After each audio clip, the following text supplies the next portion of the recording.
Coming up on today's podcast. The feeling of it is that this is all stall tactics. But you've got an accredited, award-winning SEND service here who's willing to come on and be your independent, if you're a professional, your independent review party here to help you get into trouble. Sorry, not to help you get into trouble, to help you not get into trouble. Yeah. The LA to dismiss an educational psychologist's recommendation for specialist schools. Hey, So tell me what you want, what you really want. Oh, I know what Carl's referencing now. Okay. Anyway, which brings us on to the next big thing. Okay. Peak day. Whoa, peak day. Peak oh day. My goodness. We had the meeting recently, didn't we? This is a call to action to anyone. It isn't just about donating via the fundraising programs or via our fundraising links. And the difference between us and every other charity is that we focused on the work first and we focused on the fundraising second. And that What is a good alternative to GCSEs? because we spend so much time talking about the children, but I'm going to switch things up. Let's talk about the parents. Ooh, okay. How do I get started with putting together an EOTUS package? That is a... You are the foundation of your children's futures. This is the Peak Podcast. Come tell your story. Join the adventure. Find what you seek. Step by step, reach your peak potential. Okay, and we've started. Fantastic. We did it. We did it. We're only 6 minutes late. Our first ever live. Yeah, the first ever live Peak Podcast, episode 4. I haven't even come up with a title for this one. I usually put it I got to a good the- one. Yeah. Live and Thrive. Wow.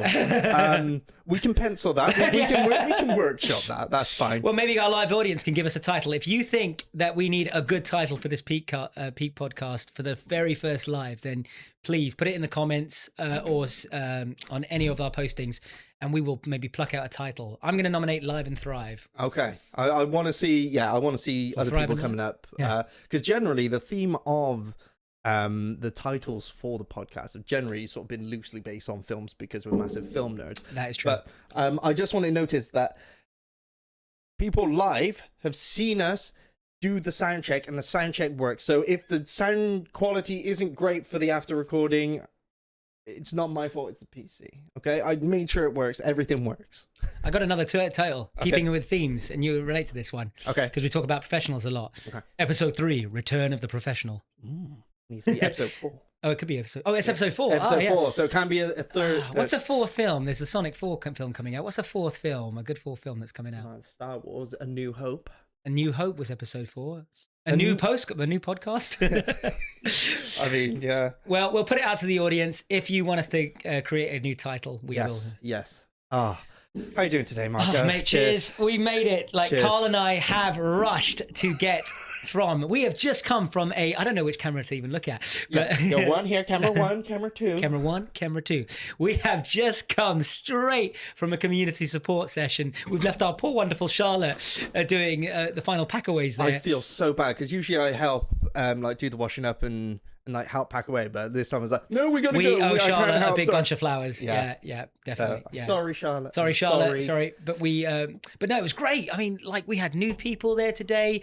We had families who have travelled from outside the county to come and to the session today. It was incredible. Yeah, there was a few new faces there today, and I know that we've said about this before, like the transition from like that first ever appearance there, where all emotions are high, tensions are high, and distress is high, and everything like that, and then you see some of the veterans there, even like myself, and it's the change, the transition.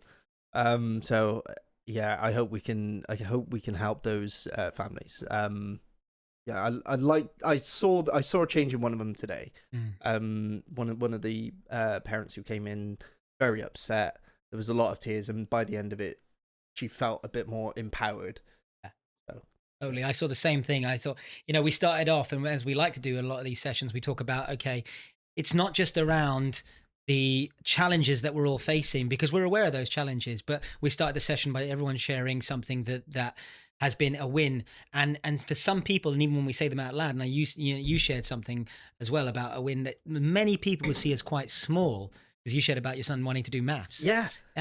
So small, like to some maybe. Yeah, such a small thing, but to then, our audience, no.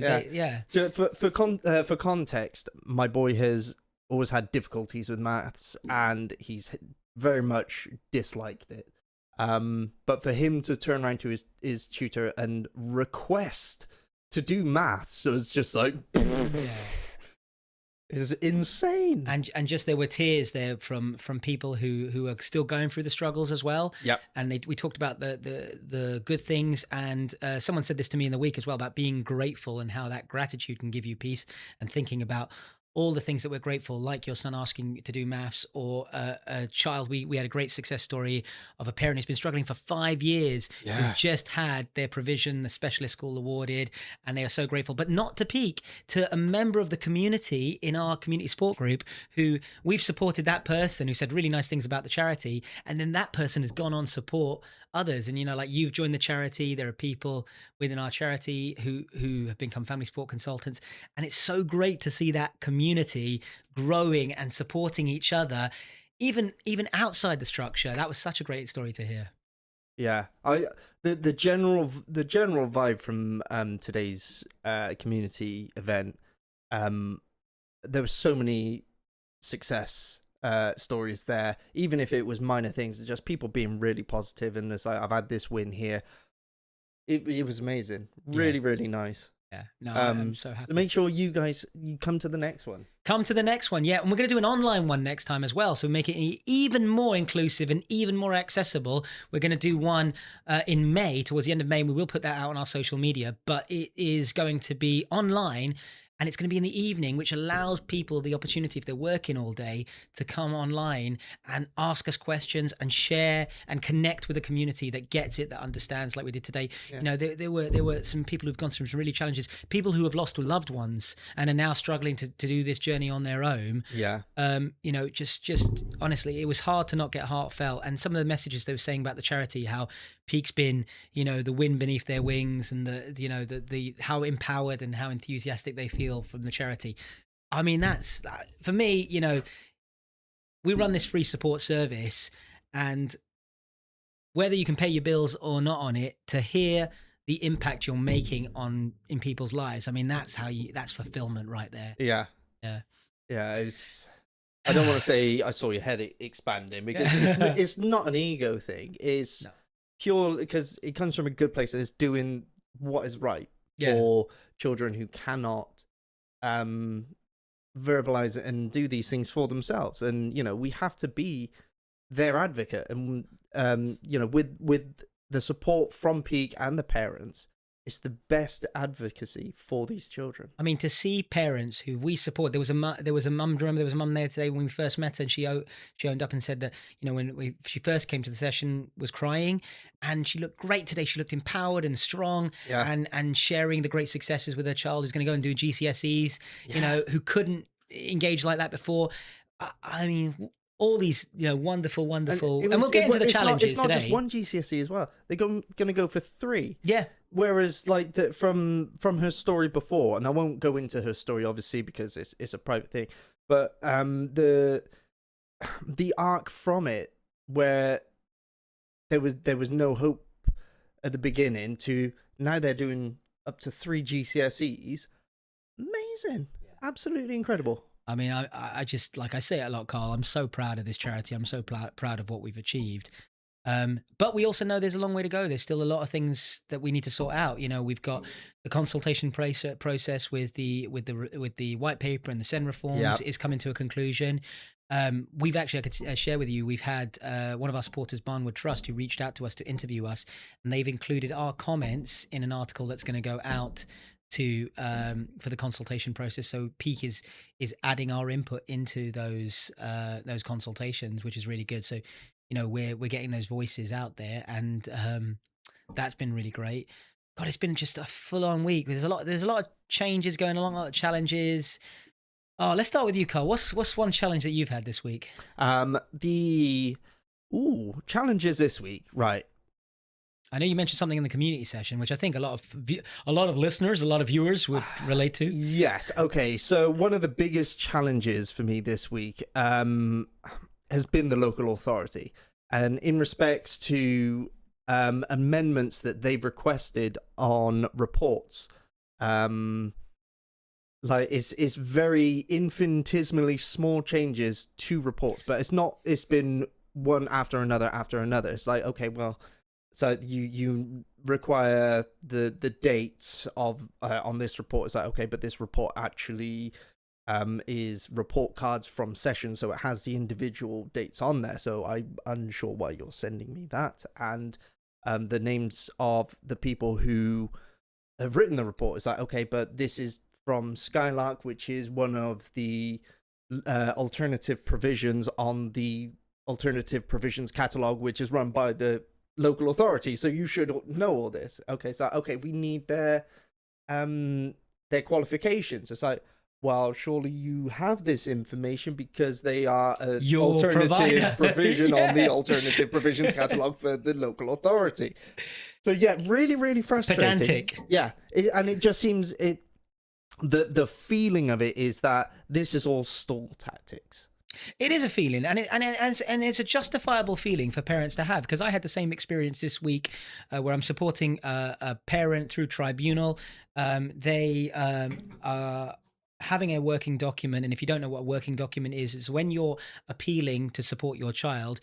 If an educational healthcare plan has been issued, it's going through that document and acknowledging and striking out things that are relevant and not relevant, and it's a negotiation on a document back and forth, utilizing the comments if it's a Word document to say, right, we agree to this, or we disagree, or we need to provide the evidence. But I had the same problem this week where you did. Do you want to explain? Absolutely ridiculous. Honestly, I mean, I've seen a lot in 6 years. I've seen a lot in 6 years of running this charity, and even before supporting families before we even started the charity. But this was a new one. This one took the cake. I had a working document where we had agreed on certain points, and we could have moved the document along. And same challenges as you know.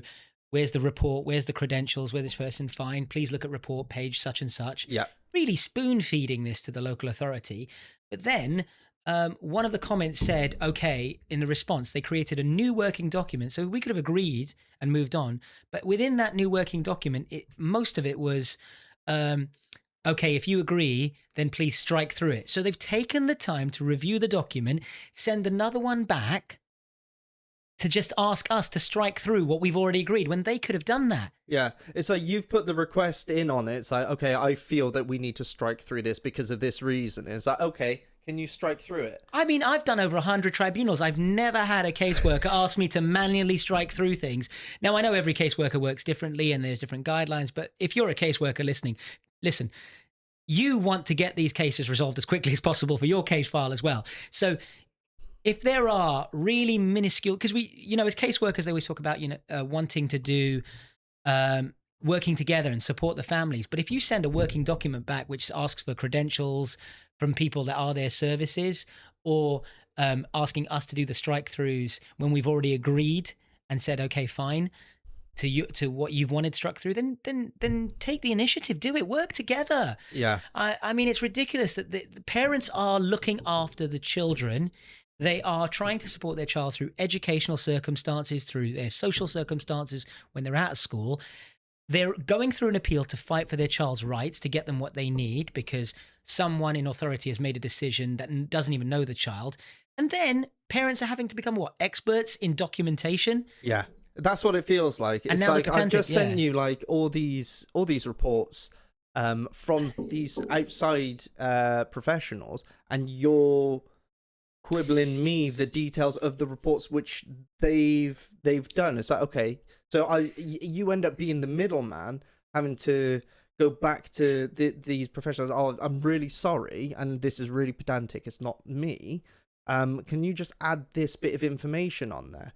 We have had a comment in the chat from Freak Zone Games saying they purposely put extra friction in the way in the hope we might back down and save them some money. Do you know what? And who's that from? That's from my friend Sam. But so can I say Sam? Yeah. So Sam, I completely agree with you. The friction being caused. Now, we understand local authorities are trying to manage resources. We understand that. But they're following criteria, and it's about us now challenging the local authority. I think we need to take a step up. And there's been a lot of heads of local authorities in the past I've spoken to as well. And some of them are willing to listen and others aren't. But you've got an accredited, award-winning SEND service here who's willing to come on and be your independent, if you're a professional, your independent review party here to help you get into trouble.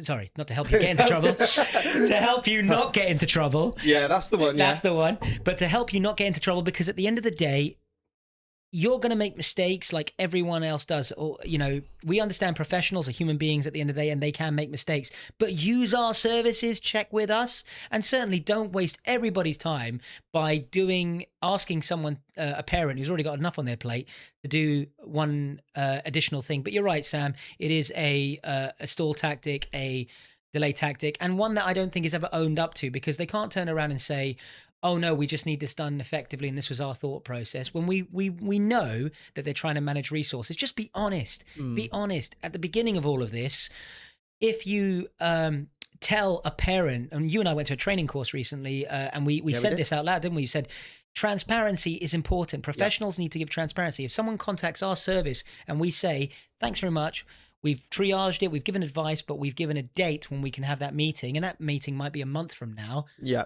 I mean, due to the popularity of the service, we're still faster than the NHS. We're still faster than you, but at least we've given the date. At least we've told them, and we tell, and we've got some great consultations.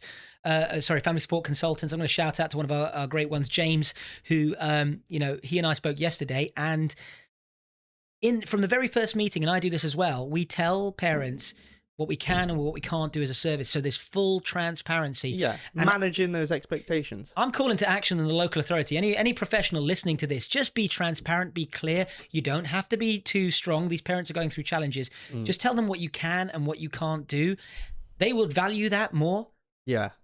We're there to pick up the pieces in terms of like supporting them through the emotional challenges, journeys and such, because we are that bespoke service and we do it to the best of our ability. But I mean, some of these parents, they're having a difficult enough time with their child's current setting. They're having a difficult enough time with the home setting. They're having a difficult enough time managing their child's needs at home.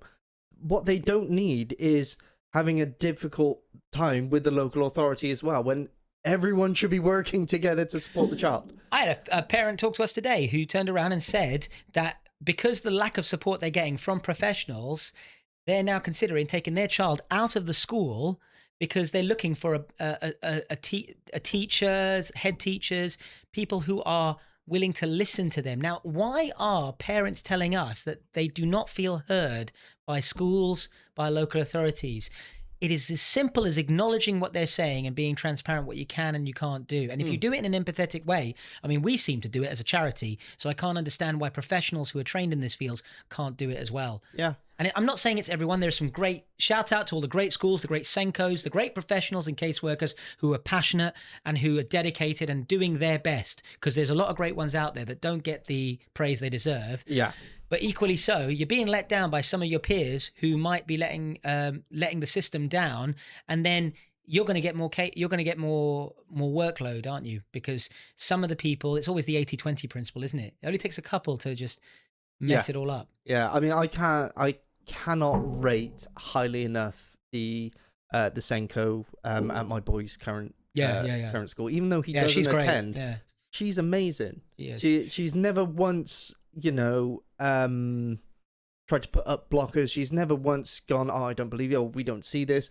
It's been complete transparency, complete communication with her. It's like, let us know how we can help. It's like, oh my God, that's amazing. And it's true. And I've met her and she is amazing. She's absolutely, and there are so many. Let's talk about the Senkos. We've even got Senkos who are so passionate and dedicated, and they're working really hard, who have come and joined us as volunteers. Yeah. Lee, who previously joined us, who ran a forest school. Shout out to Meg, who is setting up our peak. Actually, this is exciting. We can announce it now.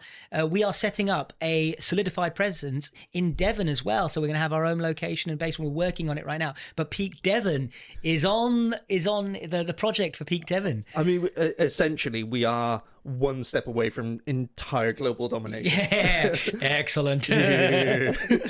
But Meg is working full-time Senko, which is a hard enough job, and giving up her time in the evenings, late 8 to 10 o'clock appointments, because we run up to 9 p.m. And Meg, that dedication, I keep telling her, don't work too late, Meg. But she is giving that time to these families. Meg will be joining us on that online evening family support community session that we're going to do online in May.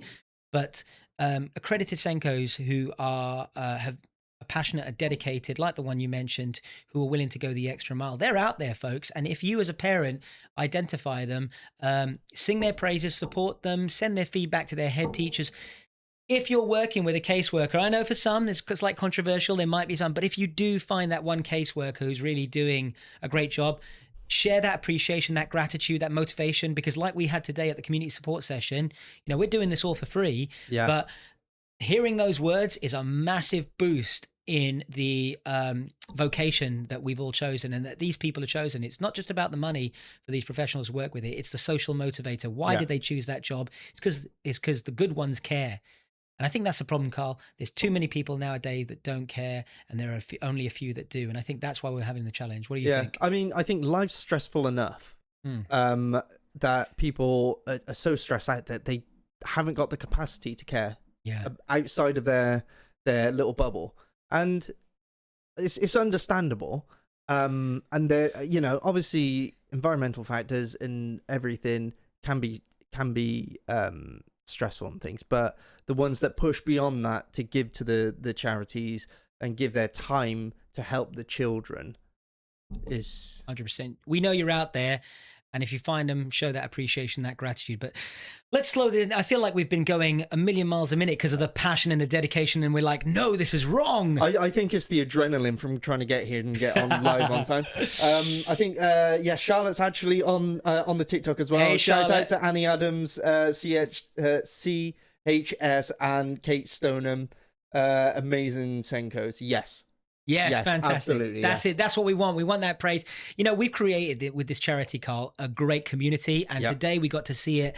And now we're doing this live. We are creating that community. And folks, please do share this podcast out there to the world, because by you taking that one simple action, like sharing this, you could be inspiring and helping another individual somewhere across the globe who's really struggling right now. Because you pushed that button that said share, you've then helped them, and maybe we've said something useful and beneficial that has actually helped, we hope.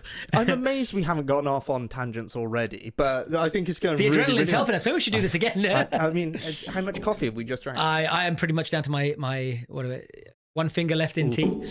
But it's good, because otherwise I'll need the toilet and then we'll be like having to pause. So Carl, there's something else I want to talk about on this podcast: training and development. And this week, you and I got the opportunity to attend an introduction to neurodiversity, I think it's called, because Peak Parenting Empowered Autistic Kids, we have our own training courses. If you'd like to learn more, drop us an email.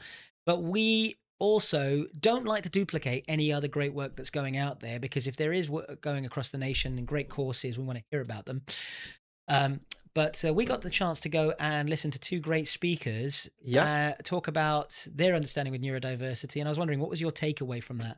I thought it was fantastic. It was really well delivered, and even the speakers had their own neurodivergencies as well. One of them had autism. One of them had ADHD, and it was such a calm and welcoming environment straight from the get-go. It's like I'm home sort of thing. But the information they delivered, fantastic, and it's really, really useful information, especially for any outside professionals who may work with people who have ADHD, autism, or any other neurodevelopmental. Too many syllables. Words are just wording. Wording. So really useful information. I think what we'll do is I think we'll actually put a link to on that. the video. I think that's and we want to shout out to, they had us along as guests, and it was really lovely because they, when we were going to go on this course, they said, "Oh, we understand that Peak, you've got already a lot of knowledge," and we said, "No, it's not about that. We want to come and see the great work that other organizations are doing and advocate it. So we're going to advocate it right now as well." Congratulations to, was it Active Impact? Yes. Who created a wonderful neurodiversity, introduction to neurodiversity that talked about autism and ADHD, because it was around that specifics. Yes. But I mean, there is a day 2 of the training where they're going into more the broad one. So the one that we attended was initially about ADHD and autism, and ADHD as well. But there are the day 2 when it goes into much more depth. So I'll be booking myself on to go on that one. No, that's great. Anyway, we've been getting contact. Honestly, my inbox has exploded, and not just locally but nationally as well. We've had people from like the Gloucestershire Assessment Centre wanted to do work with us as well. Shout out to them. We've got, like I mentioned about Devon, all these professionals that want Peak involved. So if you are a professional listening across the United Kingdom and you want our support, heck, Carl and I will even fly over to the States or wherever if we need to come and deliver talks around how you support neurodivergent children in society to ensure that they get every developmental right, every opportunity. Reach out to us. We are willing to share that information to whoever needs it, whether that be a parent, a school teacher, a local authority professional struggling to manage a heavy caseload. Whoever you are. I mean, we've had educational psychologists come to us for help. We've had social workers come to us for help. We've had the NHS come to us. Guys, we're here working in partnership. We are here to support you. If you can support us doing the work, that's great, because obviously we need resources to fund our work. We've got to keep the lights on. We've got to keep the podcast lights on. Yeah, because the volunteers for it, they go to work. They've got their own families to juggle, and then they're dedicating more time to the charity as well. So it's crazy. I remember for me, the first 2 years of the charity, running it with no funding whatsoever, being in meetings or delivering training courses, and in my lunch breaks, either running out to schools and doing an EHCP review or something, and then running back and putting the headset on, and they're like, and we're back in the training course, or the late hours spending in people's houses till like 1 o'clock in the morning. My wife putting the old Find My iPhone thing, because I wouldn't pick up the phone because I knew like why she was calling. She's like, it's 1 o'clock in the morning, get your backside back here. So there are such dedicated professionals, even our consultants. Like I have to tell, as the leader of this organization, say to the consultants, you're off duty, you need to rest and recharge your batteries. But the dedicated, passionate people that we have as volunteers, you can't tell them. They are so dedicated to supporting you guys. So all I will say is to our community that we are supporting is we can only manage a certain amount of correspondences and emails and such. So if you've already emailed us once, and okay, fine, if you need to send something the next day, but being mindful that if you're sending stuff to us every day, that consultant can only get to it as much as they can, because they're already dealing with meetings and support. So all I would ask from our community is, if you want to send us sort of a weekly update, write it all down on a Word document and then send it. If it's an emergency thing, of course, send it through. But the dedicated, passionate people that we've got, who even when they're not working at the charity, are picking things up. And I know we're all guilty of it, looking at our phones late at night, but wow, what dedication. And it's growing, isn't it? Because how many applicants have you had for people who want to volunteer for P? We put out a post, and within like a few days, we've had 30 applicants for volunteers. 30. That's more than double of what we currently have in volunteers. Yeah. I should have done this ages ago. I should have put We're diversifying. We're going to turn it into a business, and then But you know what? Let's use the opportunity now. If you would like to be involved with our service, if you believe in our mission to improve neurodivergent children's lives and create a better society, then volunteer. And you can volunteer in a variety of different ways. We need people to support our fundraising. We need people to support our admin. We need people to support the events that we're running as well. Yeah. You don't have to. There are people that we support who can't leave the house.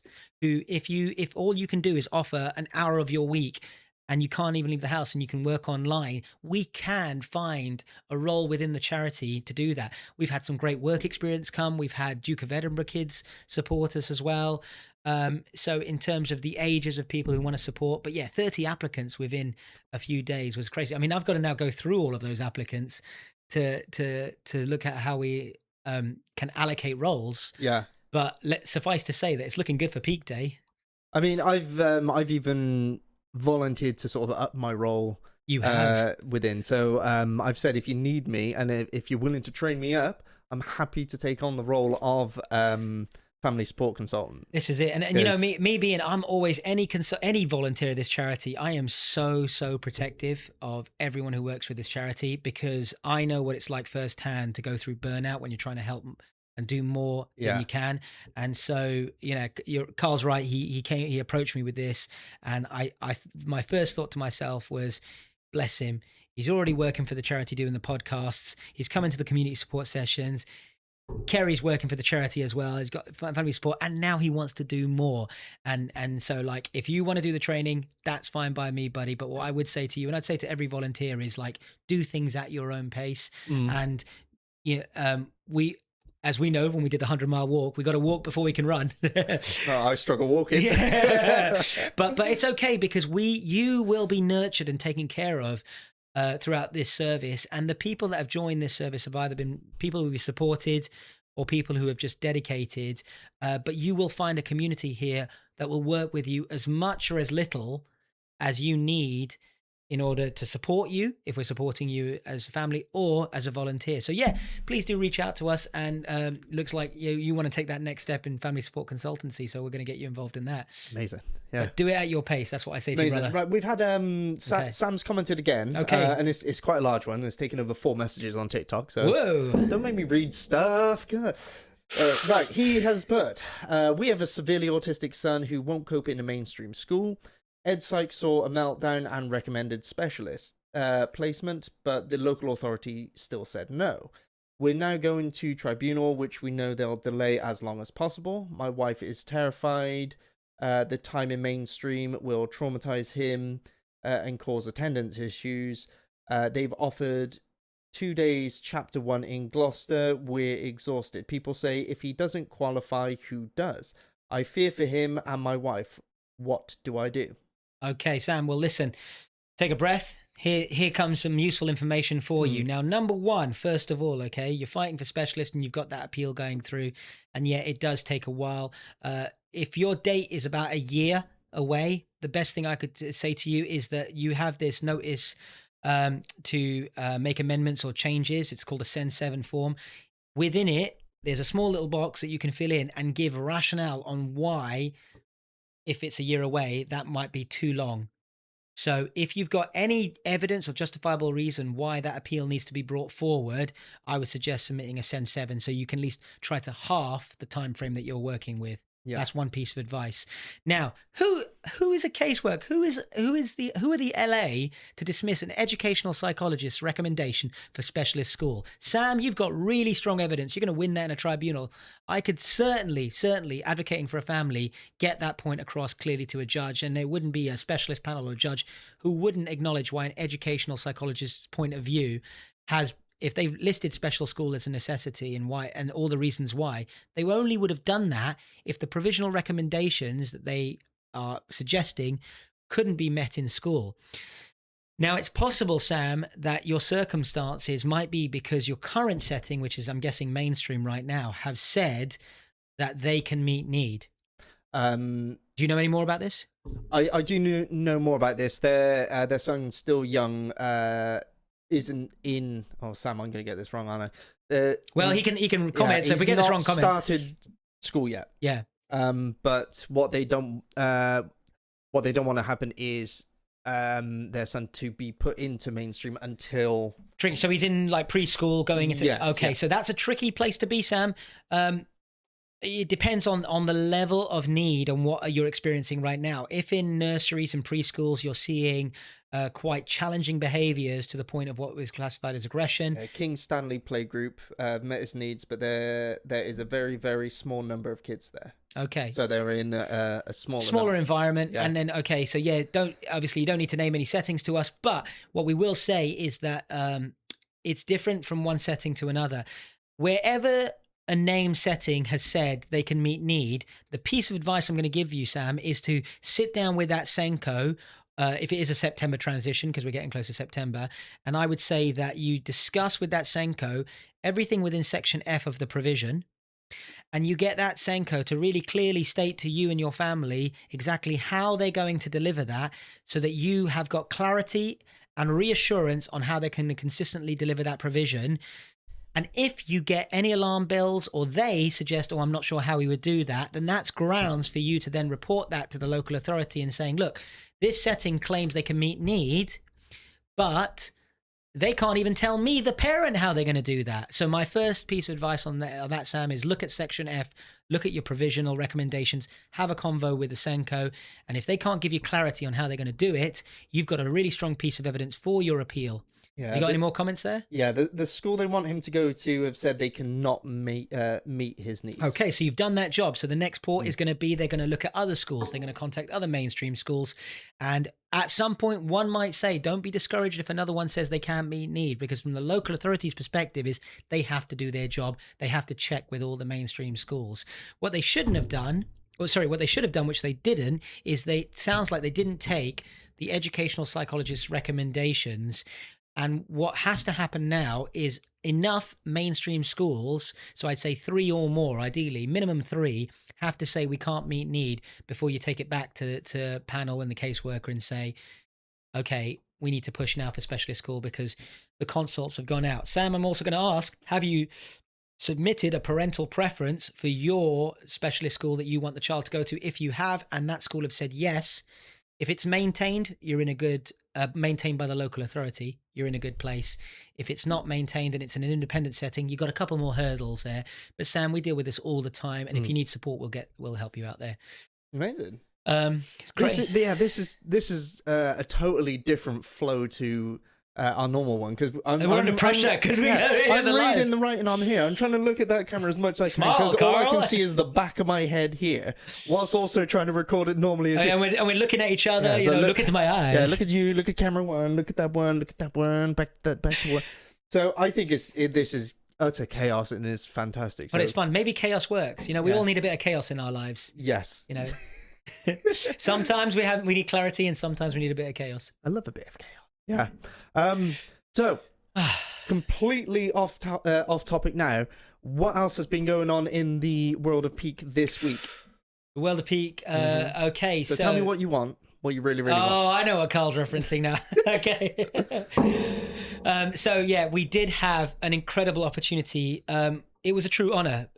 Peak Parenting Empowered Autistic Kids was one of only 5 charities that was requested by BBC London Radio to go on and record a segment with none other than a Spice Girl, Carl. And it was Melanie C, and she was a really, really wonderful. It was on the Gabby Roslin show. It's going to be coming out, I think, on Bank Holiday Monday. Bank Holiday Monday, yeah. Bank Holiday Monday. So there'll be an interview there. And it was really, it was a wonderful experience to be selected from all. So we won the Make a Difference Award last year for our area, and we won the Community Group Award, which is the last award of the day. And it was a shocker to win that. But then to be selected for the winners of that award from all the other charities and all the other organizations that have won that award across the nation, and then be brought into that interview, I mean, that's just such an honor. Yeah. So I felt very, very grateful to the BBC team to interviewing us. And then Melanie C being on there was really great. Do you know what? I was actually listening to her new album that I hadn't heard, and she's done some great tracks. There was like Sweat was one of them, a new song, and I thought, oh, this is a workout song. So I got on the treadmill and I thought, this is a really good workout song. And then that just in case they asked you any questions about Mel's I wanted to go prepared, like, right, we're here talking about charities and stuff, but have you listened to my new album? Yeah, no, mute the microphone. Next! We won't talk to him anymore. But yeah, we so I listened to that song, and then the next song came up, which was something like "What Could Possibly Go Wrong," and if you haven't heard the song, like I was listening to it, I was thinking to myself, wow, this is relevant to life, this is relevant to the charity, to the families we support. You think we're gonna have to get in touch with her, see if we can get the rights to it, to use it as our absolutely. Do you know what? Considering how wonderful she was, and not just to me, to the other charities out there. There was a lady from Liverpool who had won an award, and she had created all her clothing, and Melanie C gave her was going to clear out a wardrobe and give her loads of clothes, because she runs a fashion project for students supporting children. There was another wonderful lady I met who does women's support group. And it was called Angel something. I'm really sorry to that group if I can't remember them, but they were really nice. We've got a PC here. I can Google it if you want. Yeah, I can't remember. I'll have to look it up. It'll be on the recording anyway. Yeah. So Angel something, but to do women's support. There were some fundraisers out there as well who did some great work. There was even a really great story about, because they Make a Difference Award, do not just human volunteers of the year, but also other people in society you wouldn't expect. And there was a dog as well. Yeah. And I won't spoil it. Listen on Bank Holiday Monday to the interview with Gabby Roslin on BBC Radio and Melanie C. And thank you. That was a really nice, to get that email through and say, we'd like you to do this. And then it was quite last minute as well, wasn't it? Oh, mate, it was, it was a couple of days. None of us at Peak, apart from Marco, know about it. We haven't heard it yet. And I can't wait to hear it. I want to hear it now. I'm probably overselling it. My part, that day was just you were literally on there for 3 seconds, weren't you? But, yeah. Hello! And it was good. I can't even remember the conversation, or we were talking about stuff. But it's one of those things when you go first. Yeah. And I remember I said certain things, and then I was like, oh, I didn't talk about how we're a pre and post diagnosis support service. But I remember I said that on the interview last time with Gabby Roslin, because she'd invited us previously. The big question is, did you promote the podcast? Did I promote the podcast? You'll have to listen. I can't remember everything I said. It was a blur. I might have said it. Might have said it. But you know what? When we promo the video, when it comes out on Bank Holiday, we'll tag her in, and yeah, if Melanie C and Gabby Roslin and the BBC team are listening, thank you so much. It was a real honor.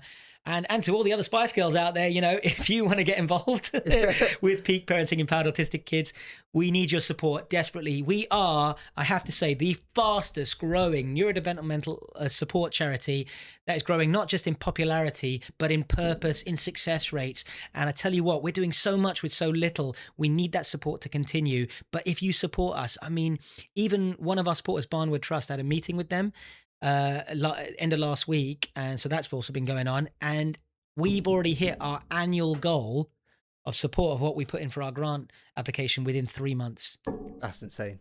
Yeah, that's incredible. Yeah, so if you think I want to invest in a charity that's going to get things done, and you want to be part of these great organizations, shout out to organizations like the Brothers Trust, who have supported us, the Holland family. You might be familiar with Tom Holland, the actor, and his family started the charity. His parents started the charity, and they believed in us and supported us for 3 years.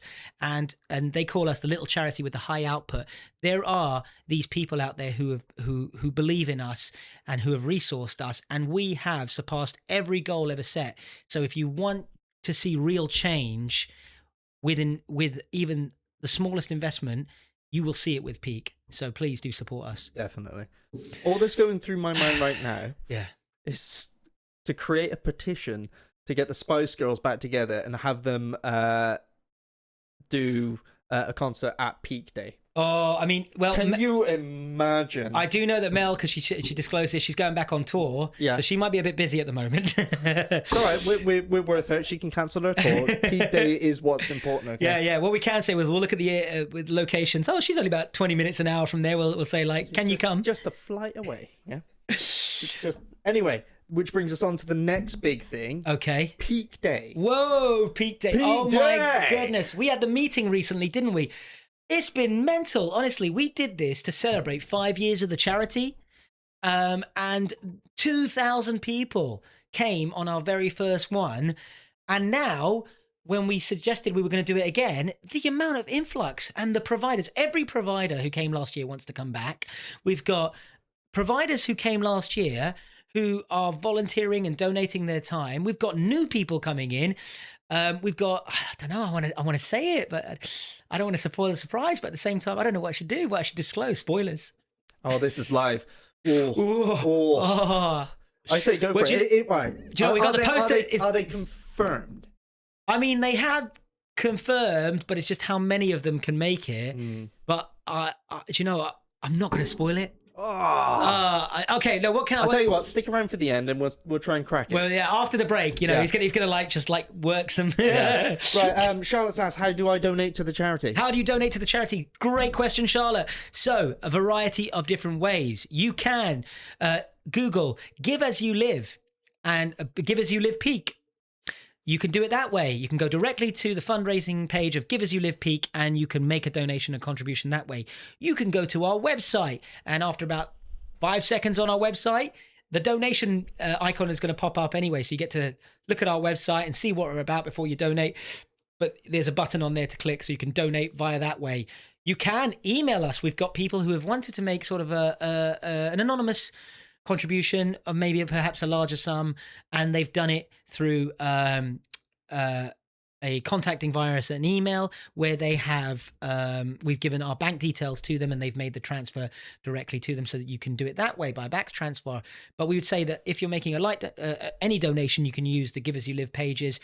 You can also support, and Carl's going to kill me for this, the fundraising efforts. We've got Peaks for Peak challenges. Yep. You don't even just need to give us funds to run our services. You can be part of the fundraising and do your own Peaks for Peak challenge or support Carl and I, hopefully together, jumping out of an airplane if we hit that 25K mark. It's been a bit of a slow start. We're going to have to do some marketing around the Parachute for Peak. We've been so busy. Need to market it. No, we need to market it. No, we don't need to market it. We need to market it. So if you go on the Give As You Live website for Peak, and you see it on there, Parachutes for Peak, you will see that we've got a crazy high target of £25,000. The reason why we've got that £25,000 target is because I've agreed that if we hit that target, I will jump out of a plane with Marco, and I don't want to do it because I'm terrified of heights, but the charity would do so much with that money. Yeah, it's not just about my suffering.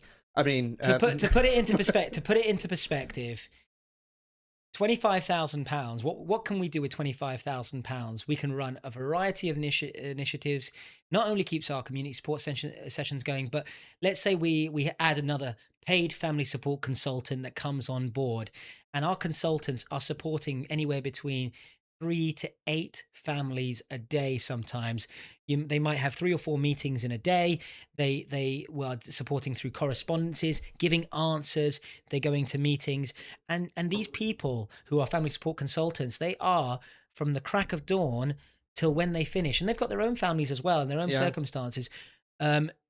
Supporting, advocating, fighting, and the reality is, Carl, without this support, without these fundraising efforts, we need to sustain these services by one way or another, because we want to now create, after 6 years, consistency. And we've always wanted Peak to remain a completely free service, and a big part of it always will remain. But the longer we get, the more support we get in resources, the longer we can keep the free services going. Yeah. And so this is a call to action to anyone. It isn't just about donating via the fundraising programs or via our fundraising links. You might have a contact, someone you know involved in business, someone in your network that you can reach out to, that you can say, hey, I like the cut of their jib. I like this charity. I want to support this organization. They're doing great work. You're a friend of mine, or you're a connection or something. Would you please donate to the charity? And, shout out to all the businesses. You've got to pay your taxes at the end of the year. You know that you can make a charitable contribution within your financial year. So why not give them the money to a charity that actually gets things done? Yeah. So we've got, I was speaking to one of our team, shout out to Elaine, who does our marketing for us, because we are pushing out to currently 25 companies. We're going to try and get 25 companies.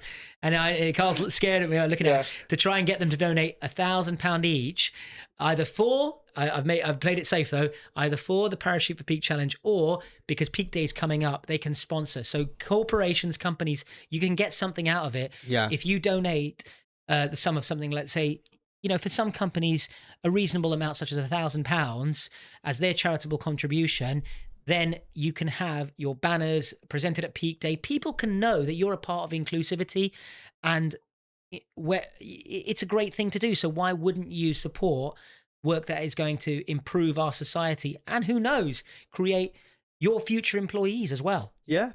And if they want to stretch just a little bit further and buy me a house in the countryside, that'd be amazing. I mean, we got that community centre we're trying to build first, Carl. So yeah, you can come and you can sleep at the community centre. I will make you a deal, right? If you're going to build me it. Yeah, if you build a community centre and a nice house to go on it, I will maintain the community centre. Okay, fine. Like, you can be the caretaker and have that little house next to it. I don't want a caretaker. I want space. Okay? You need your space. We need a podcast room for Carl. Exactly. No, it's it's one of those things that there are organizations out there that perhaps are looking to support our work. So if you are one of them, and if you don't know where to start, it just starts with you on Google. Everybody knows someone, Carl. Yeah. And it just starts with sharing a story about Peak or telling another person about Peak, and maybe you might inspire that person to make a difference. And that's how we've got to where we are right now, because it was someone who told someone else about our service that helped create resources out of us, for us. But we need it. We desperately need it, guys. We want our free services to continue. Please help those children in need. We say neurodivergent children in need. They need us to continue to do the work. Yeah. And so we need your support to make that happen. Yeah, we want to help them. We want to help all of them. We want to help, all of them as quickly as possible. Well, donate now. Yeah, donate now. Give us money so we can hire more people to help more children. If you don't like helping children, don't really pull at the heartstrings there. Yeah, help these children, okay? No, but it's an important message. And I think for the first 3-4 years, maybe even the first up to 5, we focused solely on the work. We didn't prioritize fundraising. And the difference between us and every other charity is that we focused on the work first and we focused on the fundraising second. And that's why we're in this situation. We've got a great reputation, great credibility, but in order to continue, we need to resource it. Absolutely. We're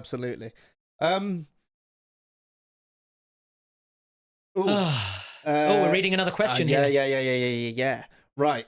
I'm just thinking whether we save this one for after the break. Ooh. Who's the name? We'll shout out to the name and let them know. Oh, well, I know the name, okay? Okay. It's Kerry. Oh, Kerry's asking. The Kerry. It's a Kerry. A Kerry. Yeah. Are you sure it's the right Kerry? Because you don't want to get told off and saying it's the wrong Kerry. It's definitely my He's Kerry. confirmed the avatar. It is definitely my Kerry. And it's a very good question, and I will go through some more questions after the break. So if I pause the recording on this one.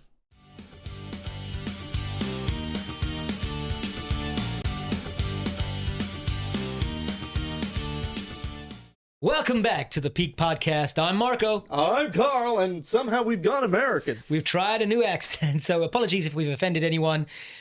We've just got a lot of energy, Carl, haven't we? We've been running on adrenaline because we are doing our very, very first live recording on the Peak Podcast, and Carl is just tweaking the angles. So yes.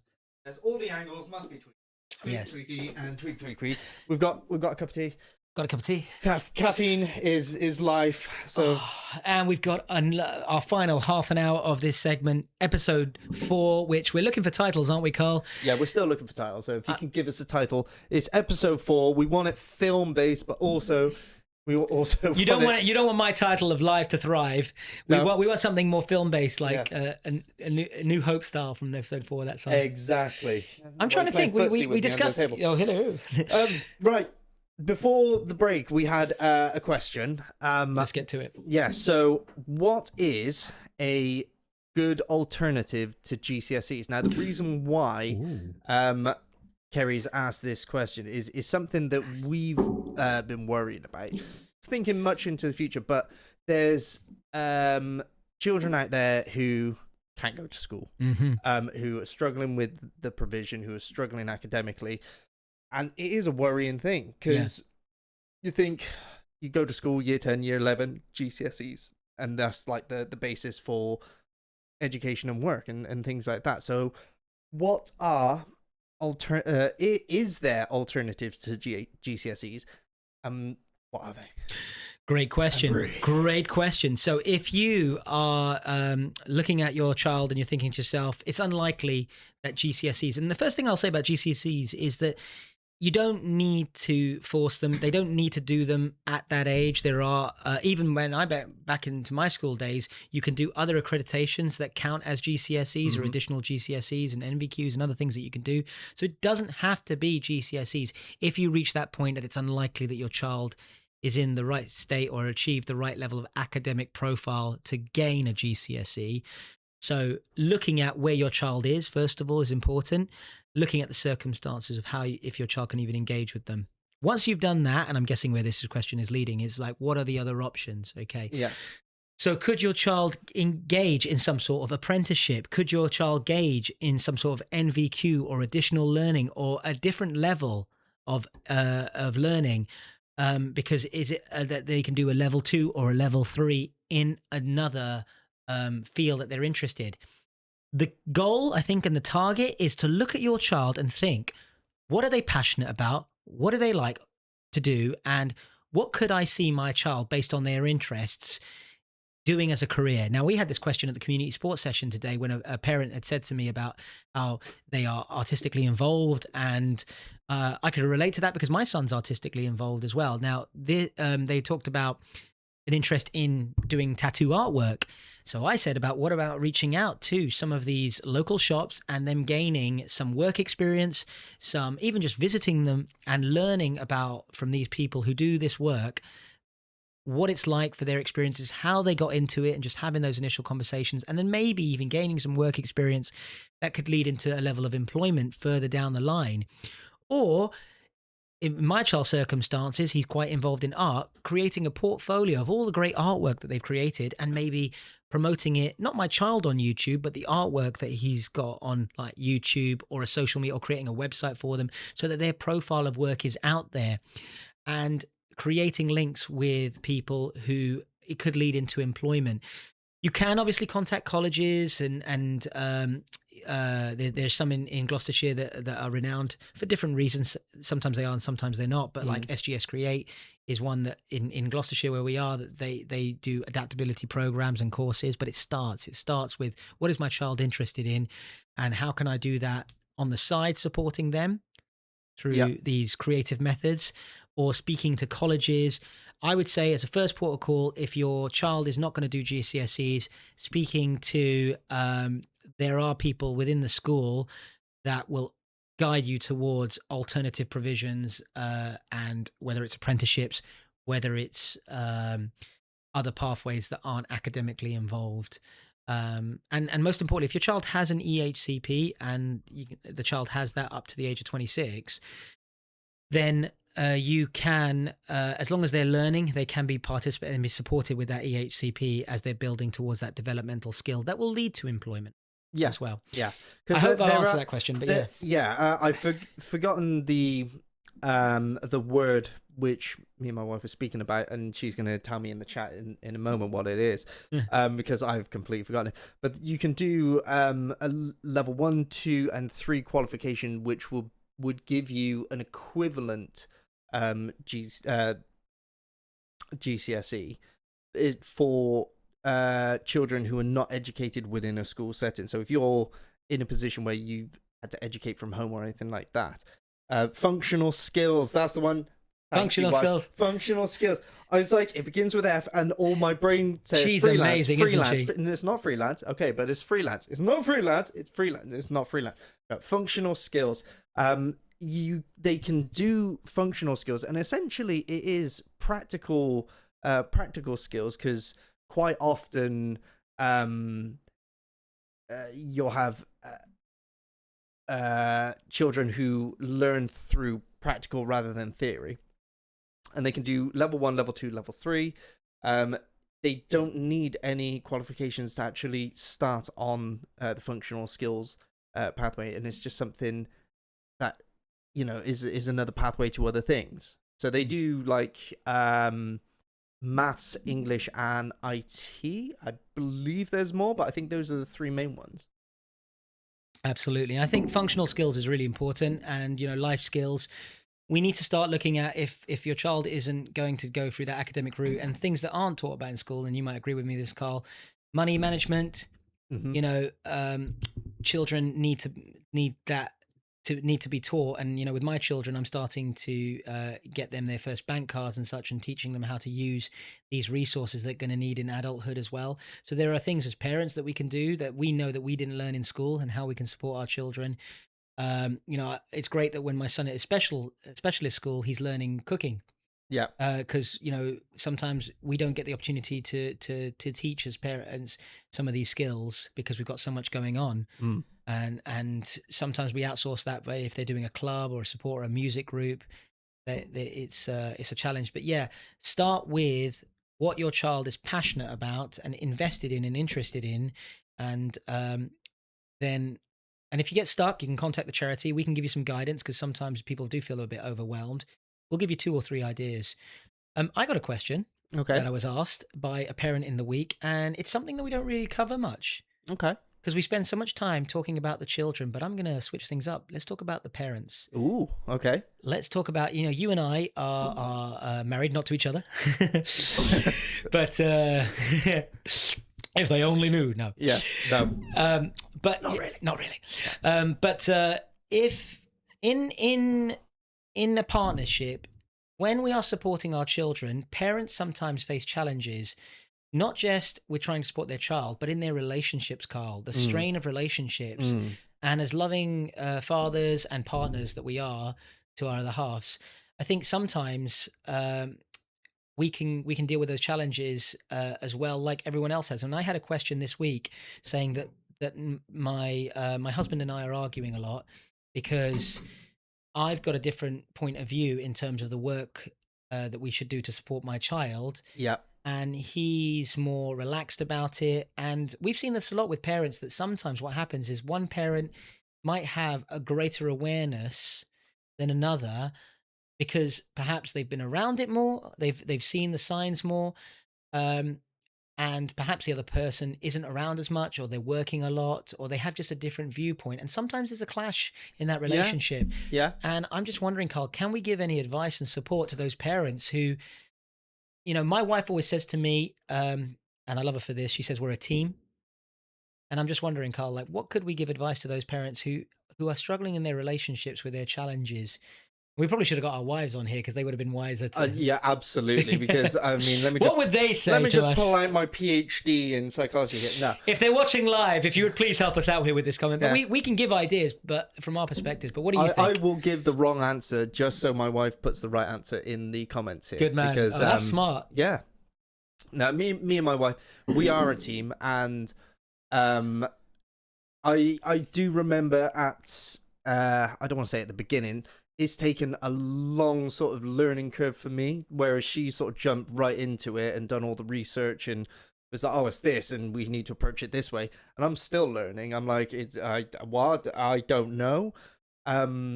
It took a long time for me to come around to the thought that my son was autistic and what that meant. And me too. I didn't understand it myself, and Me it too. took a lot of me noticing, oh yeah, okay, I see that behavior then, but no, he's not reacting this way because he's just bad behavior, and he's lashing out because he wants to, and he's only doing it because he wants this, rather than these behaviors are a symptom of dysregulation and something else.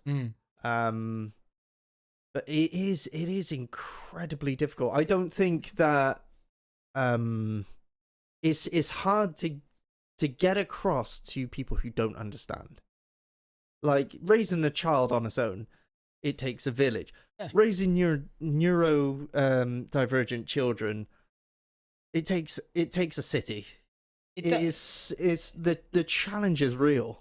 And if that foundation goes down, if that support structure, because there are some who don't have the support of a team member, a partner, and they might reach out to family and grandparents try to support. And I met a great group of grandparents who supported, a wonderful family whose unfortunately the father had passed away, and mum is now being supported with a charity. And I made a promise to this parent that we will ensure that child gets everything that they need. But with these grandparents, I went to a meeting with them, and they were so dedicated on such a strong family unit. But then there are other times where I hear where a parent has reached out to their family and said, look, I'm having these challenges, and grandparents or the parents of the parent are saying, you need to do this, you need to do that. And all I would say is, we're all individuals, and when a parent is giving advice to another parent, it's, you by all means listen and give an acknowledgement, because that's the best thing you can do in those situations.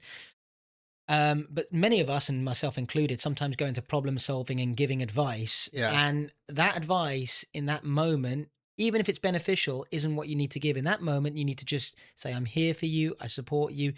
If you want to give that suggestion at the end, fine, but you've got to give that acknowledgement first. But also be mindful that the suggestion you give could come from a style that worked when you were parenting your child, but it doesn't work with this child, because that child is a completely different individual, neurodiversity side or not. Even if that parent wasn't neurodivergent, it's just ensuring a level of inclusive understanding with family members, and that can even be down with partners as well. The inclusive understanding that if one person in the relationship sees more than the other, it's supporting. I mean, I'm like you, Carl. When my son and they were talking about concerns, and he had the speech delay, and I tell the story a lot. You know, I said, of course he's got a speech delay. He's half Italian. He's learning Italian. You know, most children learning a second language don't start speaking clearly until they're 7 or 8 and such, because it can happen, and that can happen. But I hadn't, and I don't know, perhaps as a maybe a traditional dad, I was seeing it as some sort of, it can't be, I wasn't willing to acknowledge, and that lack of acknowledgement of it, could it be something else, delayed the support. And it was my wife, who's a co-founder of this charity, who had that initial drive to say, okay, well, we need to look into this further. And she goes uncredited, our Amy, because she started the ball rolling. And once I had reached that point of understanding, and we went through the diagnosis pathway, and we got the diagnosis, that was for me the marker of like, right, now that I know what it is, I'm going to get to work and do this. But I had to be supported on that journey, and I wouldn't have done it without my wife starting that conversation with me. And that might have come from other people saying things to her as well, because you never know how it starts. But sharing conversations with other people in a point of openness and understanding is the way to do it. Because we speak to a lot of parents who just aren't ready to accept the realities of their children, and they can be quite dismissive of their child's needs, and that delays the processes. I've got 3 children, and one of my children, if they come back to me and they say like, oh, because this child is, am I also? And I try not to overdiagnose. I say, well, whether you are or you aren't, you are who you are, and whether a badge defines that doesn't change who you are as the core. But in relationships, I think being kind to each other, being supportive of each other, be patient. If you need support and help, we do as a charity, we do these, we used to call them dad to dad talks, because we used to do a lot of dad talks. Dad talks, yeah. But parent to parent talks, where if you have a parent who isn't on the same page as you, we can support them. And we've also supported parents who are divorced and separated, bringing them together universally for the benefit of their child. So yeah, I just wanted to touch on that, because I think it's a message we don't get to talk too much about, the impact on relationships, and the need. Please, if you're listening as a couple together, find the time together, whether it's an hour during the day or in the evening, or if you've got someone that can look after the kids, if at all possible, for an evening and get a night away. These are so important things to do. Get your respite, guys. Yeah. I mean, the comments are going off right now. Woo! We touched a nerve in a very good way. So Sam's put, I was convinced my son's issues were just a toddler thing, and I didn't want to come to terms with it either. My wife knew from the beginning. My lack of support for that, along with refusal of others around her to acknowledge it, led to a meltdown for her, which got her in trouble. Yeah. Kerry's put on here, it's about understanding the outside factors have no bearing on the foundation of the relationship, which is very true. We always say that we don't have any problems. The problems are outside of this relationship, but they impact the fatigue levels. So that's a really great, Kerry, a great position that you've taken there, because my wife says to me, it's not you against me, it's us against the problem. And gosh, she's so wise. She should be on this podcast, really, not me. Yeah, wife, can you come down and just take my place? Amy, you're so much she's the better co-founder of the explaining- charity. I'm going to see if we can get her down as a guest. She'll probably kill me for saying this. Yeah, now. right. Well, let's try. Right, I'm going to ask her when I get back. Yeah, the next one is replace us. Just get the wires on. Yeah. Oh, that'd be great. Charlotte's said on here, at the beginning of the struggles, I took the emotional load and did the research, but kept the house going, the work, the children's admins, and we tag team.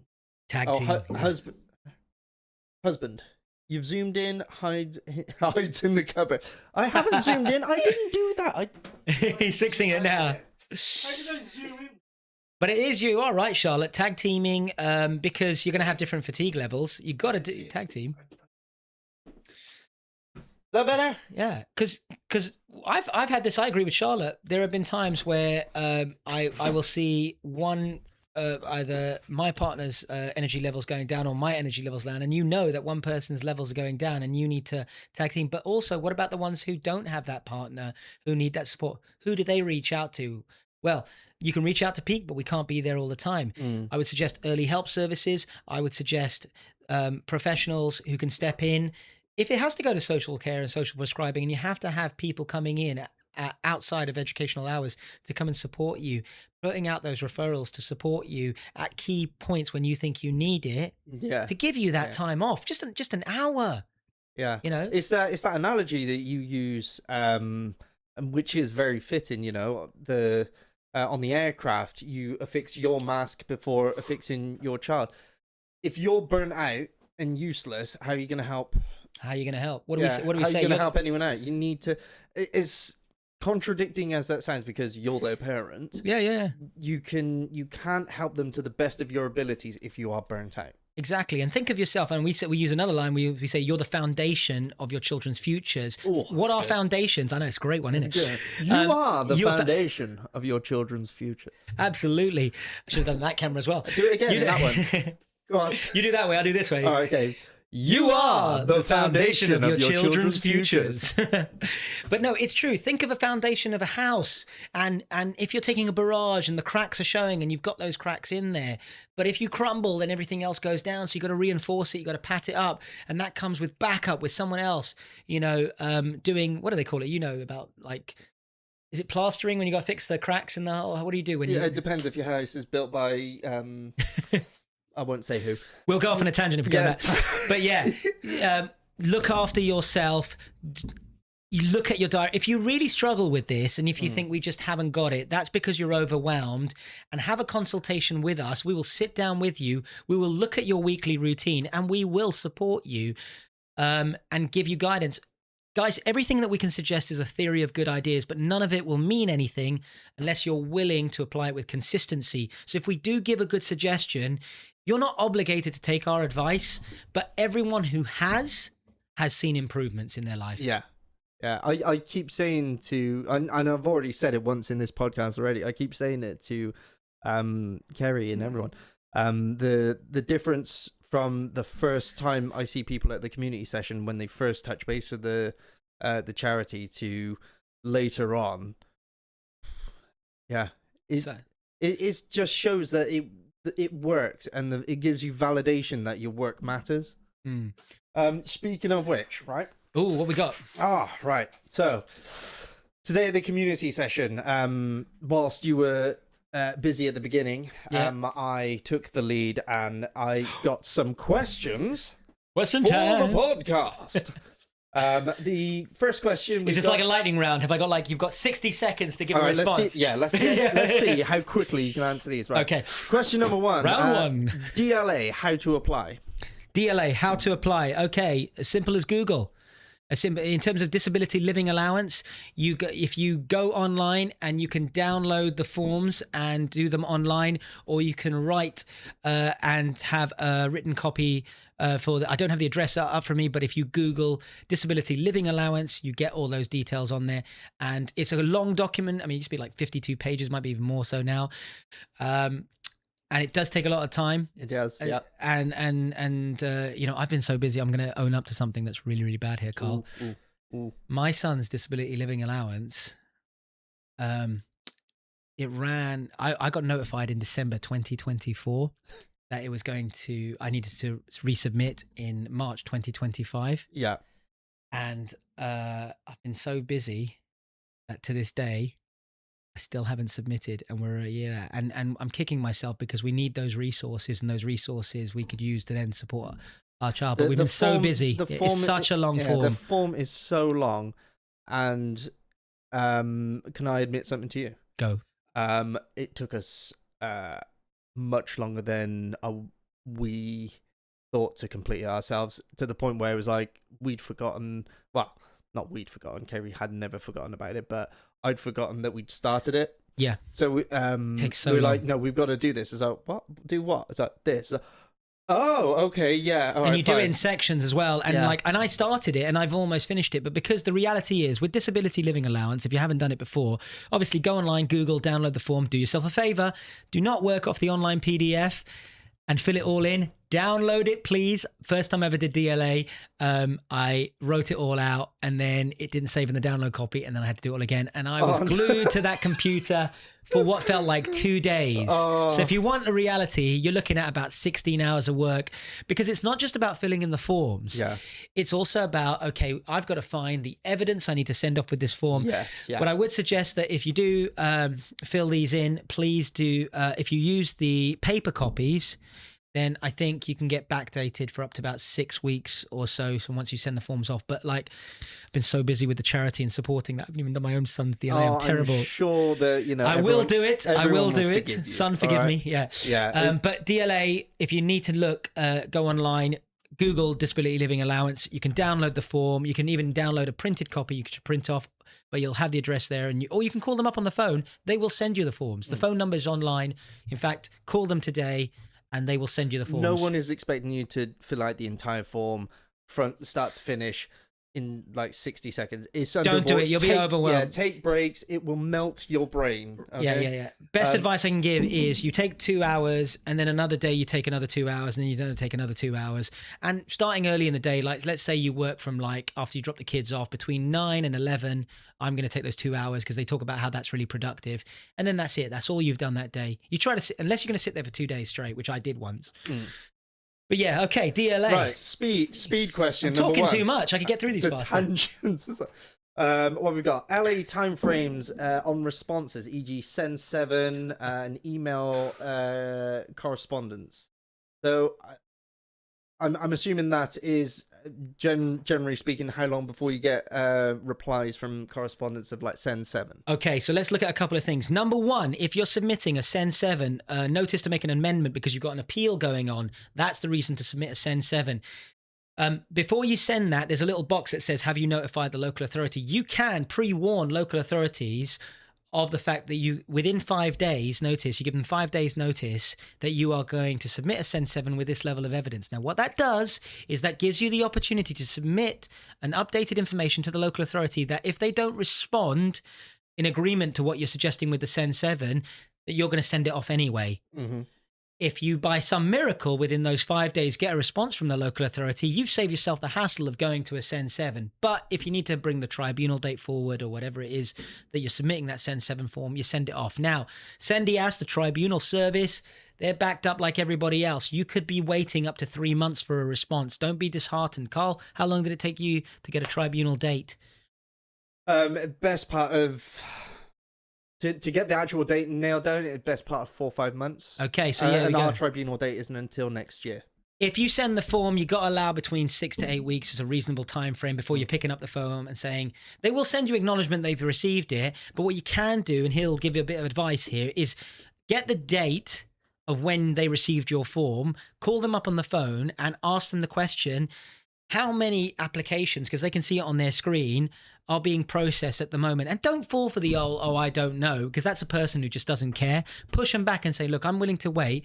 You don't have to tell me, any information. I just want to know, where on the list are we sitting? Are we 140th waiting to be processed? Because they can see the forms waiting to be moved up, and they can just count on their screens even if there's not a number on there, and go. I had this done with the educational psychologist service years ago, where they said, where are they on the list? And they always say, don't tell us, ask us where they're on the list. And I asked them, said, look at the screen. How many names can you see on a screen? About 20. Okay. How many screens is it? 6. Okay. So then we worked out the number because of the amount of screens and the amount there. So you can do these little tricks to find out how long, and ask the question, how quickly are you processing these applications? Is it daily? Is it once a week? We're getting so many out. Knowledge is power. Use it. So if you want to know about time frames, the worst things for me, and I don't know if it's the same for everyone else, the worst things for me is waiting and not having an answer for things. Like, so the unknowing, the waiting is crushing. It's what we said at the beginning, though, isn't it? Be transparent. So if it's a Send 7, it's a form. If a local authority has responded with your email, thanks very much, we're going to get back to you in 3 days, and they don't respond, or the person's on annual leave, they've got a manager, find out who there is, keep the correspondences flowing. You file your first, you wait 3 days, you don't get a response, you file your chase, you don't get another response in 3 days. You send your third email saying, I've sent 2 responses, it's been a week, I still haven't had a response. I really don't want to. Be polite. I don't want to escalate this. Please, can I have a response? This is now the third one. You're allowing those 3 days to pass. You're allowing reasonable timeframes to just get some acknowledgement. And when a local authority person is, or an ed psych or whoever it is sending that acknowledgement through, I advise you to please give them an indication. If you backed up with casework, and our caseworkers do this as well, our family support consultants do this, if you're backed up, we give an indication. We can't get you booked in for 4 weeks because that's the earliest opportunity. That's the date we can see you. Caseworkers, you can do that too. I'm currently managing 50 caseloads. I'm doing this amount every day. So based on this, I can give you an idea. I can't give you a guarantee, but an idea. Even some kind of information around timelines. You have no idea how that can help. Some information is better than no information. Agreed. What else you got for me, brother? Right. I'm very conscious that we're sort of slowly creeping towards the end. Let's do. Will we have time to talk about peak day again before the end? Oh. All right. We'll get through these questions first. We will make time. We will make time for you. This podcast is going to last until midnight. Okay, so we'll make time. We got to pick up the kids after school as well. Little Timmy waiting by the school gate till 9 o'clock. Right. So, how do I get started with putting together an EOTUS package? That is I think that's a big education other than at school. Let me be clear with everyone here now about education other than at school. EOTUS. Yes. Okay.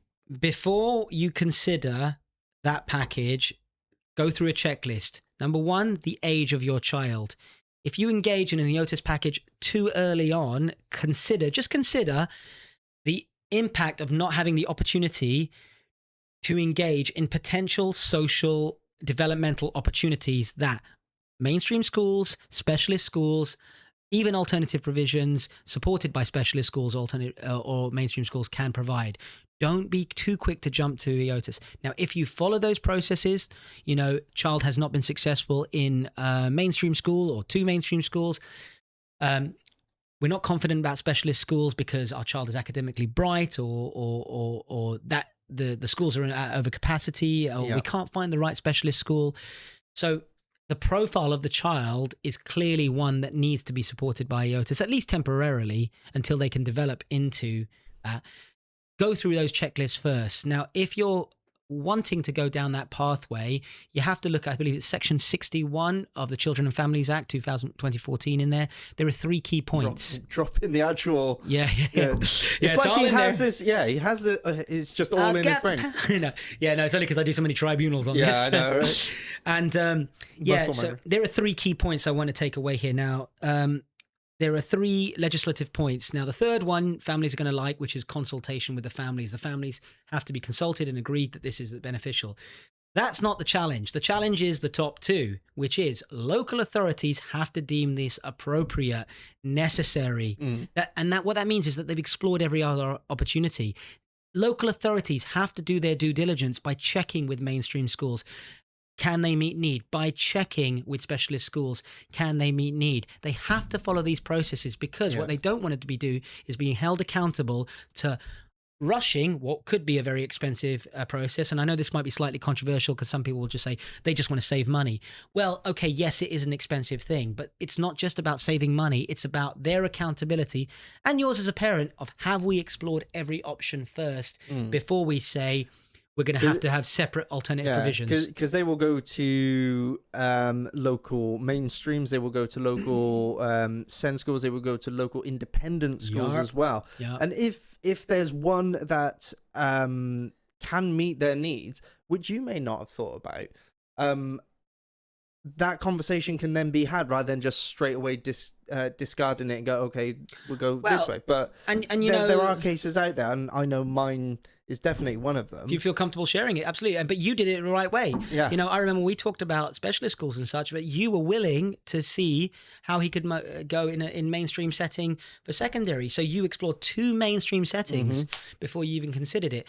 But it is, many see it as a last resort. Yes. And so for parents and families, I would suggest to you that that is a last resort for some, unless you think, and you've got evidence, because you're going to need evidence to back this up as well. We will review that evidence. We will discuss this with you. If you're not sure whether it's the right time or not, just have a consultation with us. So I would suggest that if you want more information, it's online. You can Google education other than at school online. But if you need more of a direct conversation about it, request a consultation with us for an hour. We will give you that free advice about what it is and how you go through that process. And then we'll create an understanding between us and you in terms of what we think, whether it's the right time or not, because we might give you that information. You think, actually, we didn't explore that one opportunity we should have. Yeah. In a nutshell, you can go for it if you think it's best for your child. It is a bit of a journey. You've got to tick a lot of boxes. We have successfully supported that all the way around into tribunals if necessary. Yeah, it's not an easy thing to get. No. Purely on the basis that they have to exhaust all other options.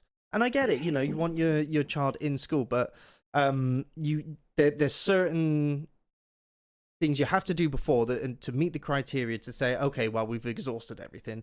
You said it. Yes. Now we can explore education other than at school. EOTIS.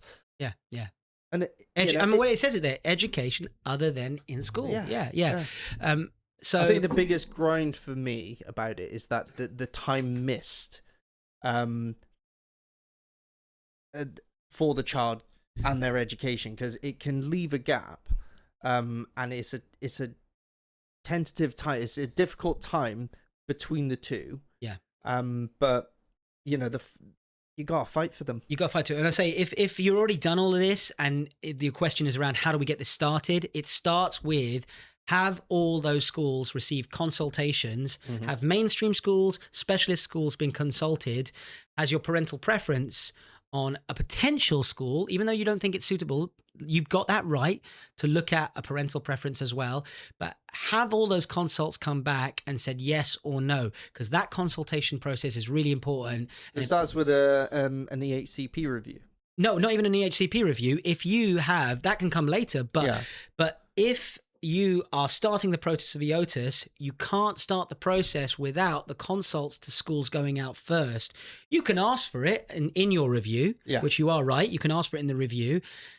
But if you do that... You've got the current setting there, and you've got the local authority there, and you go, okay, right, so I think it, because of X, Y, and Z, the suitability would be better as EOTIS. And here's a golden nugget that a lot of people don't talk about. We're going to share this with you, a Peak community. Guess what? You can contact the schools that those consults have gone out to, and you can ask them, have they received a consult, yes or no? And if they have said, responded saying they can meet need, guess what? You can ask follow-up questions. Now, sometimes they will and sometimes they won't share. But especially with independent settings, they can share with you. And local authorities don't like this because they don't like parents getting involved with the consultation process, but that's not accurate. Sometimes the document is just a piece of paper. The parent can give more insight. Yeah. And can ask and say, I'm curious, you said you could meet need. Is there anything specifically that you thought? And if you think a consult's gone out and it's outdated information, you can have that live picture. Because the information they send out is their current EHCP. I was like, okay, but if the information on there isn't correct because you are requesting this, not the information on there how a school can meet these needs, it's conflicting information. So definitely contact them. Yeah. It's perfectly reasonable. Every parent has the right. There's no law against there's no law phoning up a school and asking them, how can you meet my child's needs? I had a caseworker contact a parent and saying, you've interfered with the consultation process. No, I didn't. I already, and I'm filing an appeal about it, informed them that the EHCP that they've seen and that they've approved is not a true reflection of my child. They asked me questions about my child and I honestly answered. And also, you have the right, like you would if your child didn't have an EHCP, to consult with a school and to and learn about that school that could potentially be the school that's assigned. You just want a true reflection. It's not just about the document, but parents can have honest conversations. And I would challenge any caseworker who said otherwise. And I know I might be unpopular for saying that some of the casework team and such might be going, no, that's not right. You can't get involved. You can't interfere with that process. You're not interfering. You're giving accurate, honest information. And what's our goal, local authorities? Our goal is to do what's best for the child. Clarity. Rationality. Yeah. Okay. Right. We need to talk about peak day. Okay. I mean, I know we got the last question. Can we squeeze it out? We've got I'll tell you what, I'm going to keep these questions for next time because they are fantastic questions. Okay. Sorry we didn't get a chance to answer all your questions. All right. But we got to wrap up. Peak day. It's really important. We've got to talk about peak day. Yeah. When's it happening? Okay, 11th of July. Now, the reason we're talking about peak day now is because if you are looking for a day out on the 11th of July and you want to come down to the Cotswolds and Gloucestershire, come on down across the nation and support peak day. Have a great day out. You can make a weekend of it, stay overnight somewhere, but you've got that day planned out. Your neurodivergent child can come have a great day. We had once someone come all the way from London for our forest school. So not just for a couple of hours forest school, come and have a whole day out. Yeah. And that's your weekend plan. We've got a great neurodivergent fair on the 11th of July. So come wherever you are across the nation. But also, if you are based in Gloucestershire, if you want to support with a donation, a contribution, a resource, a stall, you want to be involved in Peak Day, the largest, I think, neurodiversity fair that we've seen in this county, quite frankly. 2,000 people in our first one. That's the same number as Birmingham's neurodiversity conference at the NEC. That's a huge number. You want to be part of the largest one. So that's the national. The NEC in Birmingham had the same number of attendees as our first neurodiversity and we're just inclusion this little charity, pokey charity in Gloucestershire. Yeah. To have those numbers on the first one, amazing. Yeah. And we're making it's going to be even bigger this year. Yeah, we're making it bigger and better this year. We've got new people coming. I'm not going to spoil the surprise. The poster's going out next week, but you've got a very limited time. If you're a network or an organization that want to get involved, you're going to get some great advertising out of this. So I encourage you right now, do not delay. Get on our email, go on our website, contact us and be a part of Peak Day in some capacity. We're also looking for volunteers to support the day. You get your lovely Peak t-shirt, you get a great day out, and you get a great sense of fulfillment. Yeah, I'm going to be there on the day. I'm going to be bringing the little mics as well. So I'm going to be doing live filming from the Peak Day event as well. It's going to be great, man. It's going to be great. It's going to be so much fun. So much fun. And yeah, what we got going on, in May, we've got our coming up before the next podcast. We've obviously got the online community support session. Yes, yeah. We'll have, who knows what next email we're going to get. This week we've had Melanie C and the Spice Girls and the BBC contact us. Who knows what we're going to get through the email inbox in terms of like the support that we're getting. But if you want to be part of the fastest growing neurodevelopmental support charity, now is the time. So do it. Absolutely. And don't forget to go on the website and donate. We can't do it all ourselves, Absolutely. We can't do it without your help. So absolutely. Get on our website, help us keep donating. the lights on. Help us keep the consultants going. Come and going. join us. Come volunteer. Just even 1 hour, one task, one moment can make the change. Amazing. On that note, I think that's a fantastic way to end the stream on that one. So what we're going to do for everyone that's live, We're gonna end it on the recording here, and then I'm gonna come and switch the phone off. Okay. Thanks, everyone. Right. Thank you very much, everyone, for joining us, and we'll be back next time. See you guys. Bye. Bye. This is the Peak Podcast. Come tell your story. Join the adventure. Find what you see.